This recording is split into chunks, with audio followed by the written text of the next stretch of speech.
Speaker, it's a pleasure to rise and to kick off the opposition's debate to the Right to Repair Bill. I'd like to start out by acknowledging the member, Marama Davidson. Good to see you back in the House, and for her willingness to bring this bill to the House. I'd also just like to acknowledge the people in the audience from Fed Farmers. Thank you for what you do for our communities across New Zealand. We back you, so thank you very much for what you do. So, Madam Speaker, it's a pleasure to rise, and look, I want to just start by saying that National won't be supporting this bill. Yes, but there's a lot we agree on, and I want to run you through our rationale. I'm a strong blue-green member, Madam Speaker, and being a blue-green means being a pragmatic environmentalist. And there's a lot to like about this bill. We support the intent of this bill, Madam Speaker, because really what this is about is ensuring that as part of a free and competitive market, it's relying on perfect information. And there are some market failures around the lack of perfect information that is available. We've all got our own stories, Madam Speaker, of things that we've bought and that we've taken in to get repaired and we haven't been able to get repaired. I've had kitchen equipment, but most recently, Madam Speaker, I had an electric vehicle. And I won't tell you the manufacturer, but there was an issue with the battery, the lithium battery. And I took it into the manufacturer, who said that we need, there's a couple of cells in the battery, Madam Speaker, that need replacement. And they said that they don't replace it directly. Shoot, it was a Tesla. I have to actually purchase a new one. But, Madam Speaker, the new one costs twice as much as a vehicle. So, you know, there is a real challenge here around right to repair. And the interesting thing, Madam Speaker, is that there are innovations happening in the space to make a more competitive market as a result. But, Madam Speaker, so we do support the intent of this bill. But the devil is in the details, and let me run you through the details.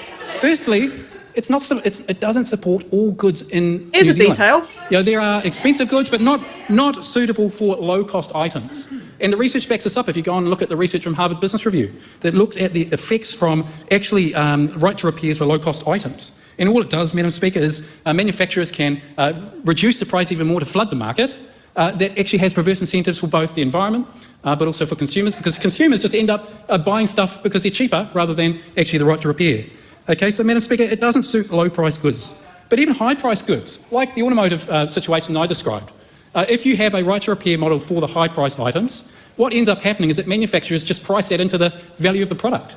And so what you actually see, and the research from Harvard Business Review backs this up, in their models, they calculate that actually prices increase as a result for particular high-priced items because of the right to repair. So it becomes a lose-lose-lose situation, Madam Speaker, for consumers, producers, and in the environment. Thirdly, I should say, Madam Speaker, there are issues with enforcement and compliance. I mean, there are hundreds of thousands of different goods and products out there waiting to be purchased in New Zealand. There is no way the Commerce Commission, anybody, any other regulatory body cannot enforce those tens and hundreds of thousands of products available. So, Madam Speaker, the devil is in the details, and we support the intent, but we have serious concerns about the details. So, Madam Speaker, on behalf of the National Party, on behalf of the Minister, Andrew Bailey, who is passionate about this topic, who does see the merits of this, we will be looking at more targeted approaches to rights of repair. More specific examples,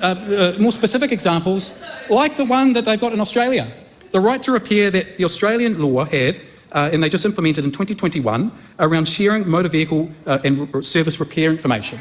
That is a great example, Madam Speaker, of choosing out of these tens of thousands of products, a product category that actually will make a big difference to consumers, a big difference to the environmental outcomes of this country, but will also have a few unintended consequences as a result. And I mention the Australian law, Madam Speaker, because it is a good example, because actually the Australian Parliament changed the Commerce Act and created a marketplace. They created a marketplace so that automotive repair or automotive manufacturers can sell to the secondary market their information so that repairers can access that information at a fair price, and that is going to be good for consumers. So, Madam Speaker, that is something we will take very seriously, looking at a specific product category and designing regulation and a marketplace that fits for purpose. That is what you will see. And, Madam Speaker, I mean, one member from this side may in fact put a members' bill up in this area. Or it will come through in government policy. But that is our commitment to advancing this cause as we have today. In addition to that, Madam Speaker, on behalf of the Minister, there are scopes for reviewing the Fair Trading Act to look at, you know, as has been pointed out, what are some broad scopes and broad things that we can do to help strengthen the rights of consumers and the rights of businesses and the obligations for manufacturers so that the intent of this bill can be delivered in a pragmatic way. So that is something we will be looking at, is a review of the Fair Trading Act. It is, Madam Speaker, subject to Cabinet approval, which I'm not part of, so I can't tell this House any further than that. So, Madam Speaker, with 2 minutes remaining, I just want to say on behalf of this side, we approve of the intent of this legislation. We are pragmatic environmentalists on this side of the House, but we have very serious concerns around the unintended consequences of it. It is likely to go through to Select Committee, Madam Speaker, judging by my crude mathematics.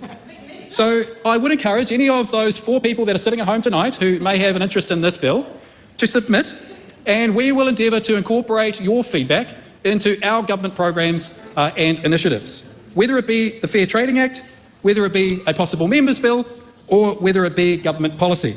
So I look forward to following this bill through this great select committee called the Economic Development, Science and Innovation Select Committee. Some hard-working members here, and I see across the House as well. I look forward to following the development of this bill in the select committee process, and without further ado, Madam Speaker, I do not commend this bill to the House. Well, that was just confusing to watch. So he's like, oh, Australia's got right to repair, and we should be like Australia, so we shouldn't vote for this bill because we don't want right to repair. It's like, dude, this is the first reading. Can you at least support it to select committee? Oh. It's like, come on. It's like, I've put up stats, right? We've got a ridiculous amount of plastic use in this country, and it's because of shitty, cheap products, right? Yes, I understand good quality products cost a little bit more, but they last longer, right? Especially if the NZ Consumers has put out a recommendation in their submission. Can we put stickers on products that say, yeah, you can repair this? Yes, I agree. Let's do that. Yeah. Let's bring back quality manufacturing into this country. Yeah.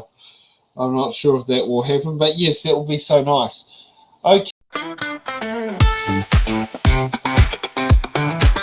Thanks for watching. Make sure you're subscribed to our Facebook, YouTube, Twitch, Instagram, TikTok.